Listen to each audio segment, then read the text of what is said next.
नमस्कार। हमारे इस विशेष बुलेटिन में आपका स्वागत है। मैं हूं रेशमा आपके साथ और मेरे साथ हैं मेरी सहयोगी मनीषा। आइए हेडलाइंस पर नजर डालते हैं।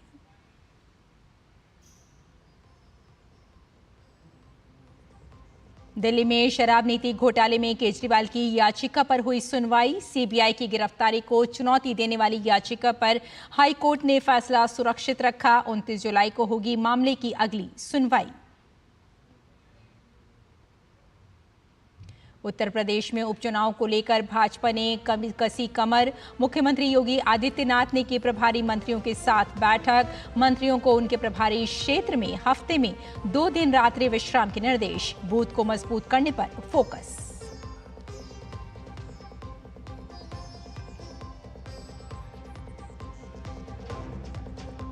अग्निवीर पर हरियाणा सरकार का बड़ा ऐलान।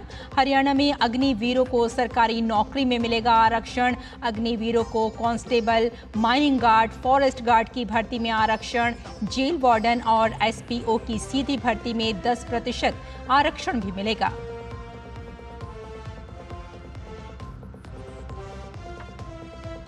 महाराष्ट्र में बेरोजगार युवाओं के लिए बड़ा ऐलान। लाडला भाई योजना के तहत युवाओं को हर महीने मिलेंगे 6 से 10 हजार रुपए।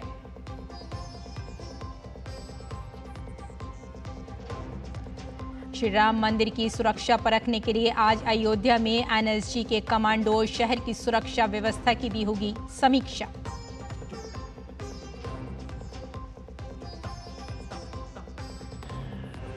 बांग्लादेश में सरकारी नौकरियों में आरक्षण के मुद्दे पर हिंसक प्रदर्शन। 6 लोगों की मौत, कई घायल। अगले आदेश तक स्कूल कॉलेज बंद।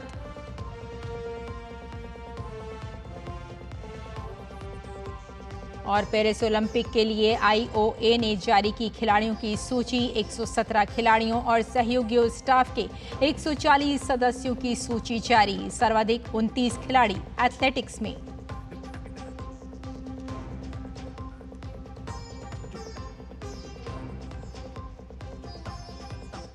और अब समाचारों पर डालते हैं विस्तार से नजर। मुख्यमंत्री योगी आदित्यनाथ की अध्यक्षता में उनके आवास पर हुई बैठक में 10 सीटों पर विधानसभा उपचुनाव की तैयारियों को लेकर मंथन हुआ। उपचुनाव को लेकर प्रभारी मंत्रियों की जिम्मेदारी तय कर दी गई है। मुख्यमंत्री योगी आदित्यनाथ ने प्रभारी मंत्रियों से मुलाकात की और हर एक ग्रुप से अलग अलग उनके क्षेत्र का हाल जाना। बैठक में मुख्यमंत्री ने सभी मंत्रियों को अपने प्रभार वाले क्षेत्र में जब तक चुनाव समाप्त न हो जाए 2 दिन रात्रि विश्राम के निर्देश दिए। सभी प्रभारी मंत्रियों को ये भी निर्देश दिए गए हैं कि हर एक ग्रुप को कार्यकर्ताओं के साथ बात करनी है और सबसे ज्यादा फोकस बूथ को मजबूत करने में करना है। लोकसभा चुनाव 2024 में सांसद बनने के बाद 9 विधायकों के इस्तीफा देने की वजह से खाली हुई सीटों के अलावा सीसामऊ सीट पर भी उपचुनाव होना है। सपा विधायक के अयोग्य घोषित होने से सीमामऊ सीट रिक्त हो गई है। जिन 10 सीटों पर उपचुनाव होने हैं उनमें मीरापुर, कुंदरकी, गाजियाबाद, खैर, एससी सुरक्षित सीट, करहल, सीमामऊ, फूलपुर, मिल्कीपुर एससी सुरक्षित सीट, कटहरी और मझवा शामिल हैं।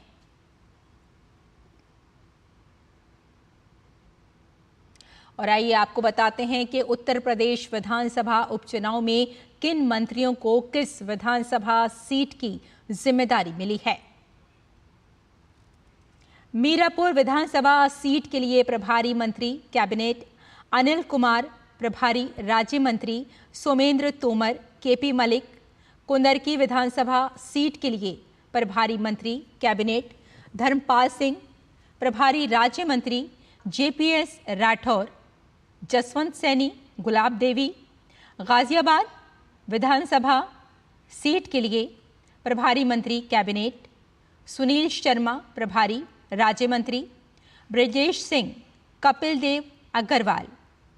और खैर की बात करें तो एससी सुरक्षित विधानसभा सीट के लिए प्रभारी मंत्री कैबिनेट लक्ष्मी नारायण चौधरी, प्रभारी राज्य मंत्री संदीप सिंह।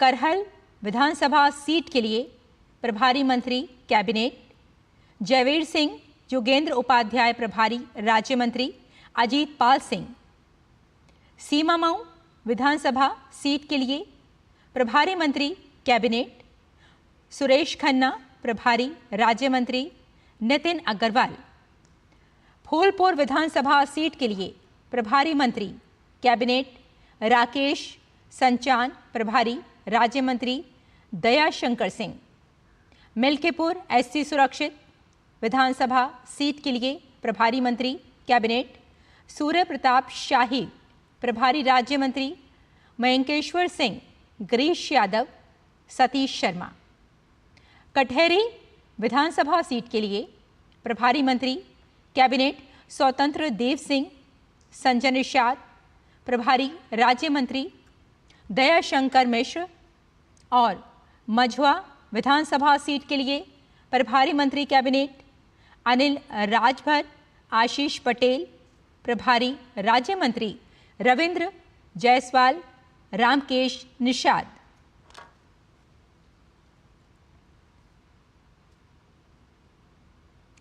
आगे बढ़ते हैं। सीबीआई की गिरफ्तारी को चुनौती देने वाली अरविंद केजरीवाल की याचिका पर हाई कोर्ट ने फैसला सुरक्षित रख लिया है। केजरीवाल की याचिका पर 29 जुलाई को सुनवाई होगी। सुनवाई के दौरान केजरीवाल की ओर से वकील अभिषेक मनु सिंघवी ने आरोप लगाया कि सीबीआई से गिरफ्तारी सिर्फ ये सुनिश्चित करने के लिए है कि केजरीवाल जेल से बाहर न आ सके। यही वजह है कि सीबीआई ने गिरफ्तारी में इतनी देर की। अलग अलग कोर्ट के 3 आदेश केजरीवाल के पक्ष में हैं।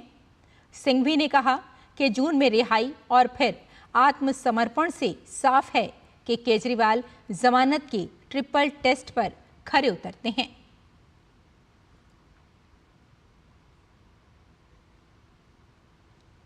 और महाराष्ट्र सरकार ने राज्य के बेरोजगार युवाओं के लिए एक बड़ा ऐलान किया है। राज्य के मुख्यमंत्री एकनाथ शिंदे ने पंढरपुर में लाडला भाई योजना की घोषणा की है, जिसके तहत महाराष्ट्र में 12वीं पास करने वाले युवाओं को हर महीने 6,000 रुपए दिए जाएंगे, जबकि डिप्लोमा पास करने वालों को 8,000 रुपए प्रति महीना और डिग्री धारकों को 10,000 रुपए की स्कॉलरशिप दी जाएगी। इस योजना के माध्यम से युवा अन्य कारखानों में अनुभव और कुशलता हासिल करेंगे और सरकार उन्हें मासिक भत्ता देगी।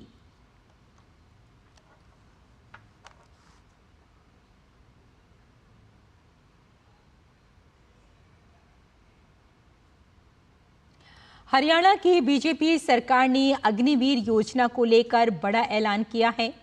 मुख्यमंत्री नायब सिंह सैनी ने कहा कि राज्य सरकार की ओर से अग्निवीरों को प्रदेश सरकार द्वारा भर्ती किए जाने वाले constable, mining guard, forest guard, jail warden और एसपीओ के पदों पर सीधी भर्ती में 10% क्षैतिज आरक्षण दिया जाएगा। राज्य सरकार ग्रुप सी में सिविल पदों पर सीधी भर्ती में अग्निवीरों के लिए 5% क्षैतिज आरक्षण और ग्रुप बी में 1% क्षैतिज आरक्षण प्रदान करेगी। उम्र संबंधी छूट का जिक्र करते हुए सीएम सैनी ने कहा कि अग्निवीरों को ग्रुप सी और डी की भर्ती में 3 साल की आयु सीमा में छूट दी गई है। अग्निवीरों को पहले बैच के लिए आयु सीमा में छूट 5 साल की होगी। अगर कोई निजी कंपनी किसी अग्निवीर को 30,000 रुपये वेतन देती है तो सरकार उस कंपनी को 60,000 वार्षिक सब्सिडी देगी। साथ ही अग्निवीर को अपना काम शुरू करने पर 5 लाख रुपए तक का बिना ब्याज कर्ज दिया जाएगा। अग्निवीरों को प्राथमिकता के आधार पर बंदूक का लाइसेंस दिया जाएगा। सरकारी विभागों, बोर्डों, निगमों में तैनाती चाहने वाले अग्निवीरों को मैट्रिक्स स्कोर में प्राथमिकता दी जाएगी। सीएम सैनी ने कहा कि कांग्रेस अग्निवीर योजना को लेकर लगातार दुष्प्रचार कर रही है, जबकि ये अच्छी योजना है और इस योजना के जरिए हमें स्किल्ड युवा मिल रहे हैं। हमारी सरकार ने हरियाणा में अग्निवीरों को प्रदेश सरकार द्वारा भर्ती किए जाने वाले constable, mining guard, forest guard, jail warden और एसपीओ के पदों पर सीधी भर्ती में 10% हॉरिजेंटल आरक्षण प्रदान करेगी। ये प्रावधान हमने किया है। दूसरा, हमने इन अग्निवीरों को ग्रुप बी और सी में सरकारी पदों के लिए निर्धारित अधिकतम आयु 3 वर्ष की छूट प्रदान की जाएगी, परंतु अग्निवीरों के पहले बैच के मामले में आयु में यह छूट 5 वर्ष की होगी। सरकार ग्रुप सी में सिविल पदों पर सीधी भर्ती में अग्निवीरों के लिए 5% हॉरिजेंटल आरक्षण और ग्रुप बी में 1% हॉरिजेंटल आरक्षण प्रदान करेंगे। अगर अग्निवीर को किसी भी औद्योगिक इकाई द्वारा प्रति माह 30,000 रुपये से अधिक वेतन दिया जाता है तो हमारी सरकार उस औद्योगिक इकाई को 60,000 रुपये वार्षिक की सब्सिडी देगी। और भाजपा नेता सुवेंदु अधिकारी ने पश्चिम बंगाल की मनिकतला में टीएमसी पर फर्जी वोटिंग का आरोप लगाया। उन्होंने कहा कि भाजपा को वोट नहीं डालने दिया गया। गुंडा को अंदर करो, डिस्टर्ब एरिया एक्ट लागू करो और रिगिंग छप्पा को रोक दो। आप थोड़ा मानिकतला चला जाइए, यहां से 3 किलोमीटर दूर। मानिकतला में कोई हिंदू लोग को वोट डालने नहीं दिया गया है। 54% वोट हुआ, only 12% allowed to cast their vote, 42% फर्जी वोट है। संघर्ष चलेगा, जरूरत तो है, कब होगा तो बाद में देखा जाएगा। 34 साल लगा है सीपीएम जाने के लिए, यहां भी थोड़ा वक्त लगेगा, लेकिन संघर्ष जारी रहेगा। और यूपी में चुनावी सरगर्मी के बीच समाजवादी पार्टी के अध्यक्ष अखिलेश यादव के भाजपा के संगठन और सरकार पर सवाल खड़े किए हैं, जिस पर पलटवार करते हुए यूपी के उप मुख्यमंत्री केशव प्रसाद मौर्य ने सोशल मीडिया प्लेटफॉर्म एक्स के जरिए सपा प्रमुख को आड़े हाथों लिया। एक्स पर लिखा कि देश और प्रदेश दोनों जगह भाजपा संगठन और सरकार मजबूत है। मौर्य ने उल्टा समाजवादी पार्टी पर सवाल खड़े करते हुए आगे लिखा कि सपा का पीडीए धोखा है। यूपी के डिप्टी सीएम ने सपा सरकार के गुंडाराज का जिक्र भी किया। उन्होंने लिखा कि अब यूपी में सपा के गुंडाराज की वापसी असंभव है। 2027 के यूपी चुनाव में जीत को लेकर भी वो आश्वस्त हैं। उन्होंने दावा किया कि भाजपा यूपी में 2017 का इतिहास दोहराने जा रही है। इसके साथ ही उन्होंने अपने पोस्ट में लिखा, फिर एक बार डबल इंजन सरकार।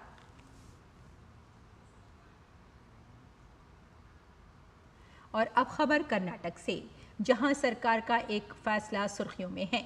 कर्नाटक सरकार ने अपने राज्य में निजी कंपनियों में कर्नाटक के लोगों का 100% आरक्षण देने के प्रावधान वाले एक विधेयक को मंजूरी दे दी है।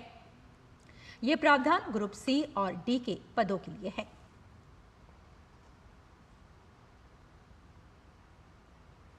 कर्नाटक सरकार द्वारा निजी कंपनियों में सी और डी ग्रेड पदों पर 100% कन्नड़ लोगों को नियुक्त करना अनिवार्य बनाने वाले विधेयक को मंजूरी दिए जाने पर टेक इंडस्ट्री की लोगों की नाराजगी पर कर्नाटक के मंत्री एमबी पाटिल ने कहा कि मामले को लेकर सीएम के साथ बैठेंगे और इसे सुलझाने की कोशिश की जाएगी।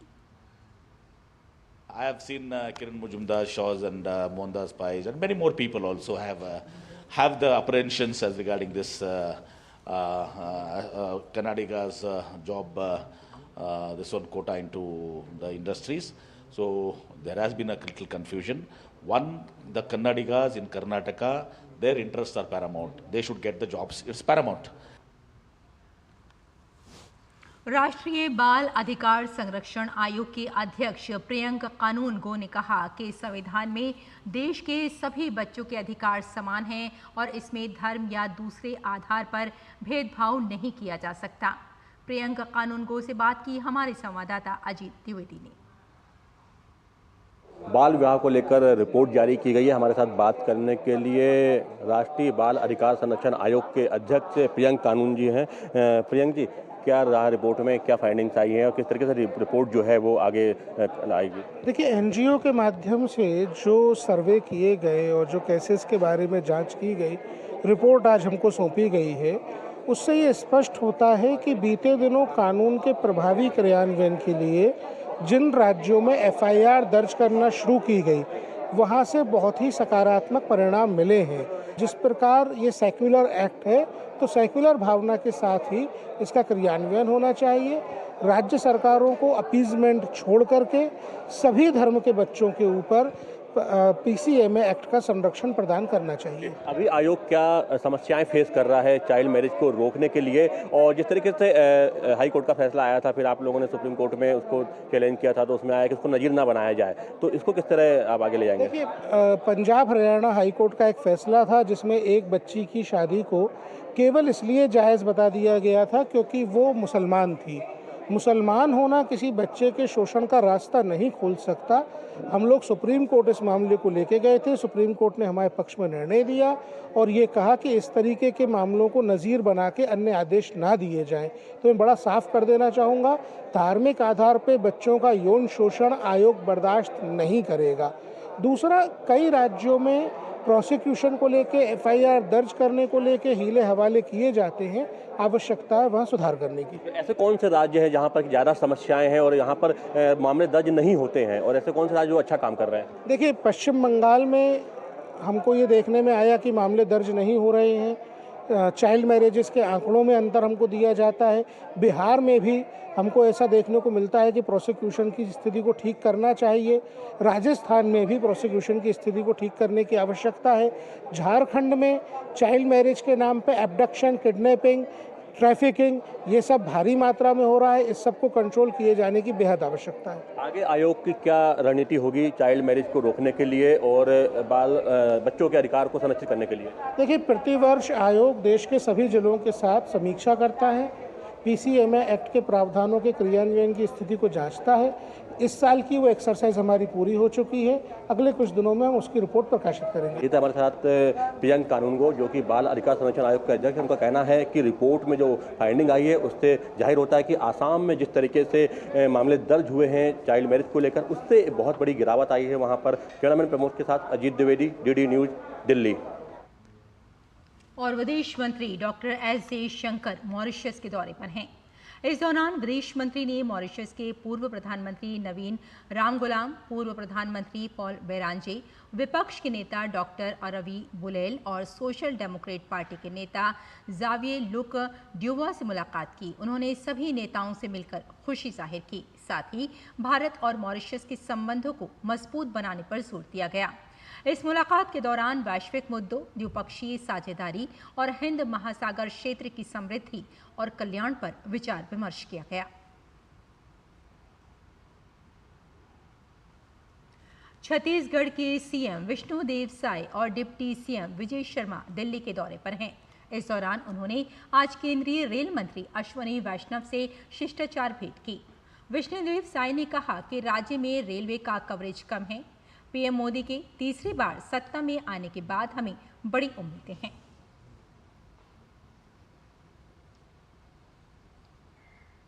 माननीय रेल मंत्री जी से मुलाकात हुई है।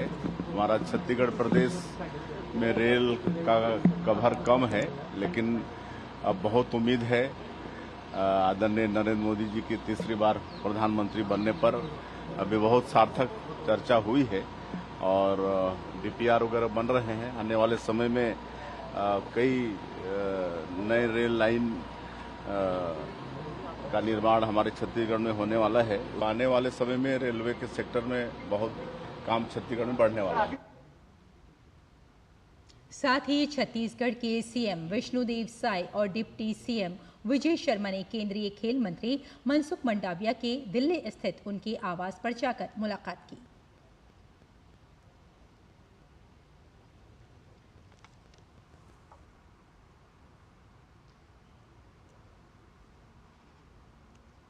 और कलकत्ता हाई कोर्ट ने पश्चिम बंगाल की मुख्यमंत्री ममता बनर्जी को राज्यपाल सीवी आनंद बोस के खिलाफ कोई भी अपमानजनक या गलत बयान देने से रोक दिया है। राज्यपाल द्वारा दर्ज कराए गए मानहानि मामले में हाई कोर्ट ने ये अंतरिम आदेश दिया। अदालत ने मुख्यमंत्री ममता बनर्जी के साथ तृणमूल कांग्रेस के 2 नवनिर्वाचित विधायकों सायंतिका बनर्जी और रियात हुसैन सरकार तथा पार्टी के नेता कुणाल घोष को ऐसी अपमानजनक बयानबाजी न करने का निर्देश दिया। इस मामले को लेकर भाजपा तृणमूल सरकार पर हमलावर है। पश्चिम बंगाल विधानसभा में नेता विपक्ष शुवेंदु अधिकारी ने कहा कि ये कितना शर्मनाक है कि एक मुख्यमंत्री को इस वजह से बयानबाजी से रोकना पड़ रहा है क्योंकि वो नहीं जानती कि उन्हें क्या बोलना है। पश्चिम बंगाल के राज्यपाल ने भी फैसले का स्वागत किया। उन्होंने कहा कि ममता ने जिस प्रकार की बयानबाजी को उनसे की है उनसे इसकी उम्मीद नहीं थी।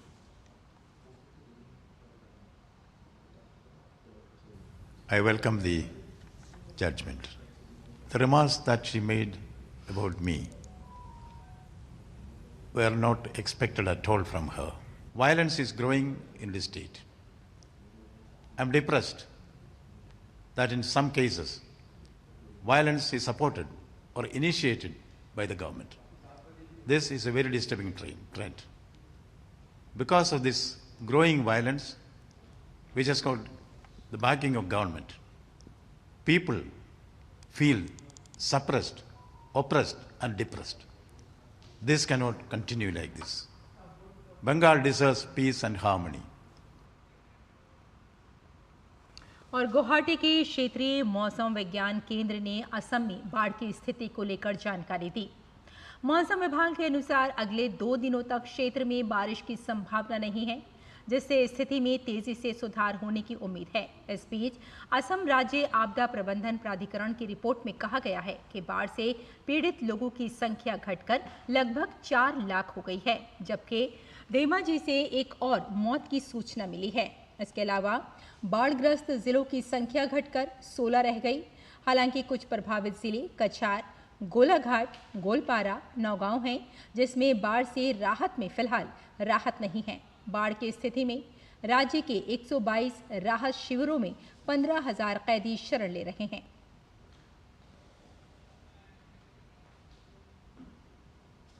भारतीय मौसम विभाग ने अगले 5 दिनों तक केरल राज्य में व्यापक बारिश की संभावना जताई है। गुरुवार को राज्य के सभी जिलों में भारी बारिश जारी रहने की संभावना है। गुरुवार को कोट्टायम से कासरकोड तक 10 जिले ऑरेंज अलर्ट पर हैं, जबकि तिरुवनंतपुरम, कोल्लम, पथानमथिट्टा और अलबुजा जिले येलो अलर्ट पर हैं। प्रदेश में हो रही लगातार बारिश के कारण निचले इलाकों में बाढ़ जैसी स्थिति पैदा हो गई है। वायनाड जिले के कई इलाकों में बाढ़ आने के कारण 11 राहत शिविर खोले गए हैं। रेड और ऑरेंज अलर्ट के मद्देनजर जिला आपदा प्रबंधन अधिकारियों ने पहाड़ी इलाकों में पर्यटन स्थलों को बंद करने का आदेश दिया है। कई जिलों में जिला और ब्लॉक स्तर पर 24 घंटे नियंत्रण कक्ष स्थापित किए गए हैं।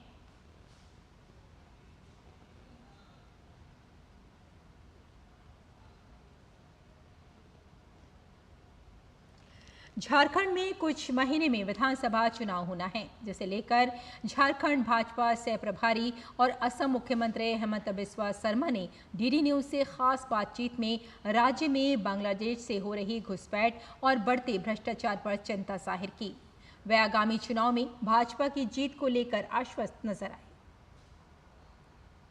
झारखंड में कुछ महीनों में विधानसभा चुनाव होने, इस वक्त हमारे साथ असम के मुख्यमंत्री हेमंत बिस्वा शर्मा जी हैं, उनसे बात करेंगे। सर, बांग्लादेशी घुसपैठियों की बात हो रही है। देखिए, हमारा देश में असम और बंगाल पहले से ही बांग्लादेशी घुसपैठी से प्रभावित था। अभी घुसपैठियों ने बड़ा संख्या में झारखंड में आना शुरू कर दिया है। धीरे धीरे झारखंड का डेमोग्राफी चेंज हो रहा है, ये चिंता का विषय। कानून को देश में है, लेकिन पुलिस को डिटेक्शन और डिपोर्टेशन करना पड़ेगा। इस राज्य में सर भ्रष्टाचार एक बड़ा मुद्दा है। देखिए,